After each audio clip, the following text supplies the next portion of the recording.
नमस्कार। आज हम एक ऐसे कनेक्शन की बात करने वाले हैं जिसके बारे में शायद ही कोई सोचता होगा। खेतीबाड़ी और फिजिक्स का क्या रिश्ता है? याद है, स्कूल में हमने पदार्थ के कुछ बेसिक गुणों के बारे में पढ़ा था।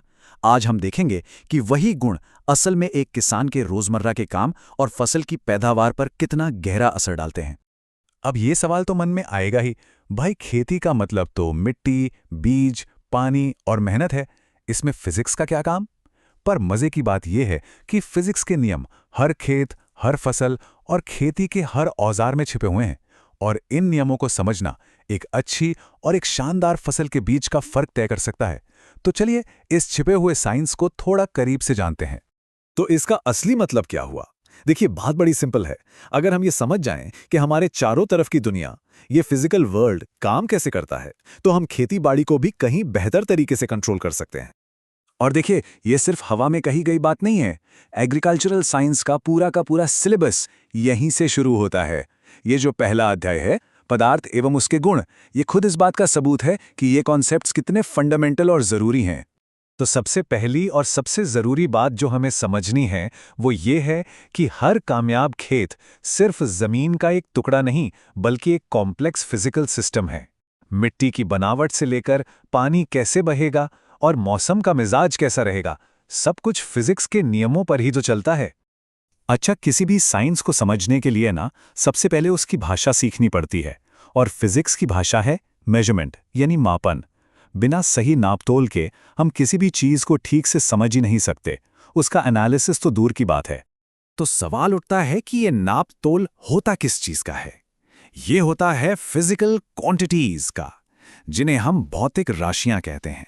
सिंपल भाषा में कहीं तो कोई भी ऐसी प्रॉपर्टी जिसे मापा जा सके, जैसे लंबाई, वजन या तापमान, वो एक फिजिकल क्वांटिटी है।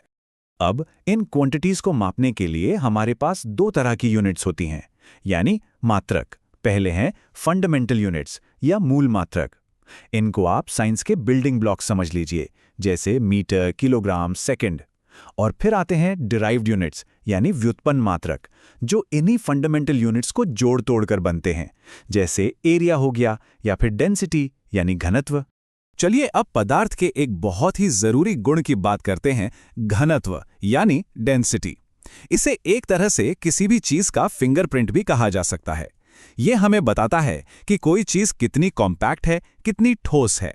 इसको समझने के लिए एक बड़ा मजेदार सवाल है। एक छोटा सा पत्थर पानी में डूब जाता है, लेकिन एक बहुत बड़ा भारी भरकम लकड़ी का लट्ठा तैरता रहता है। ऐसा क्यों?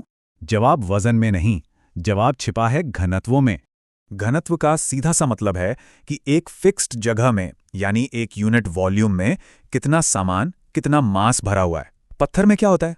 छोटी सी जगह में बहुत सारा मास पैक होता है, इसलिए उसकी डेंसिटी पानी से ज्यादा हो जाती है और वो डूब जाता है। वही लकड़ी में उतने ही मास को फैलने के लिए बहुत ज्यादा जगह मिलती है, तो उसकी डेंसिटी पानी से कम हो जाती है और वो तैरने लगती है। सिंपल।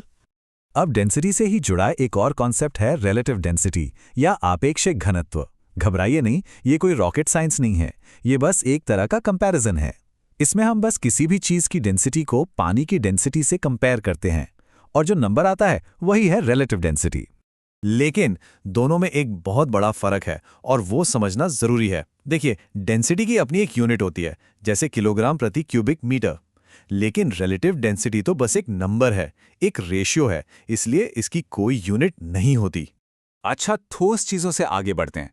अब बात करते हैं एक ऐसी इनविजिबल फोर्स की, एक ऐसी अनदेखी ताकत की जो हम पर हर पल, हर सेकंड असर डाल रही है। ये है एयर प्रेशर, यानी वायुमंडलीय दाब। इसको ऐसे इमेजिन करिए कि हम सब हवा के एक बहुत बड़े समंदर की तली में रह रहे हैं, और इस हवा का, इस एटमॉस्फेयर का अपना वजन होता है। जब ये वजन नीचे सतह पर पड़ता है, तो उसी प्रेशर को, उसी दबाव को हम एटमॉस्फेरिक प्रेशर कहते हैं। और ये जो अनदेखी ताकत है ना, ये खेती के लिए बहुत ज़्यादा ज़रूरी है। मौसम का बदलना, पानी का भाप बनना, और तो और जिस तरह पौधे ज़मीन से पानी ऊपर खींचते हैं, वो सब भी इसी एयर प्रेशर से जुड़ा है। ये प्रेशर ही एक तरह से पानी को पौधे के तनों में ऊपर चढ़ने में मदद करता है।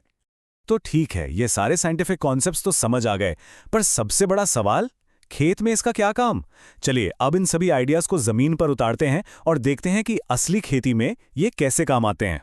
सबसे पहले घनत्व।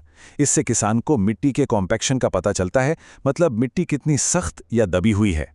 अगर मिट्टी बहुत ज्यादा सख्त हो जाए तो पौधों की जड़ें फैल नहीं पाएंगी और मिट्टी पानी भी ठीक से नहीं सोखेगी। नतीजा, फसल की ग्रोथ रुक जाएगी। यही नहीं, बीजों की क्वालिटी भी डेंसिटी से पता चलती है। अच्छे भारी बीज पानी में डूब जाते हैं, जबकि खोखली खराब बीज तैरते रहते हैं। हो गया ना आसान तरीका छांटने का। फिर है आपेक्षिक घनत्व। इसका सबसे बेस्ट एग्जाम्पल है लैक्टोमीटर। इसी प्रिंसिपल पर काम करके वो झट से बता देता है कि दूध में पानी मिला है या नहीं।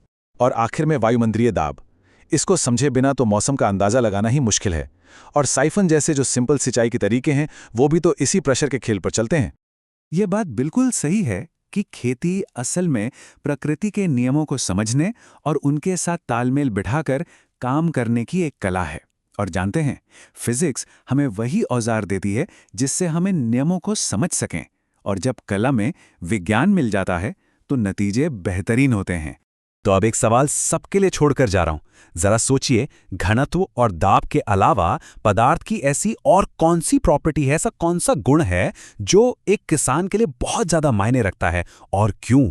इस पर सोचिएगा जरूर, क्योंकि खेती में विज्ञान की ये कहानी अभी तो बस शुरू हुई है।